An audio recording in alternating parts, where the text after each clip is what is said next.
Ja, die ding met Driekus en Jamaifoelie, jy weet, wat 'n Maaifoolie. Ek dink hy wat so graag wil lê vir ander mense, hy moet 'n verkoopsagent word vir beddens, laat hy so oral op die beddens kan lê, en dan gee hom 'n klomp kussings, of mense wat beddens wil koop, kan hy daai mense so lê en vashou.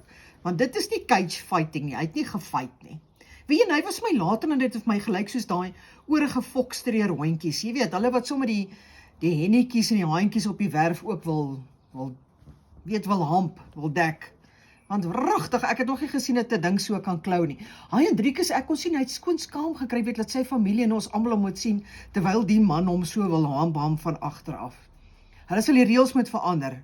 Luister nou vir my mooi. UCFLA, hulle moet die reëls verander. So geleery en gehampery en gehouery.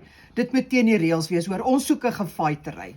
Sorry ou Driekus man, dat die ou nou so oorlams is. Ek dink hy moet uit die kas uit klim en klaar kry.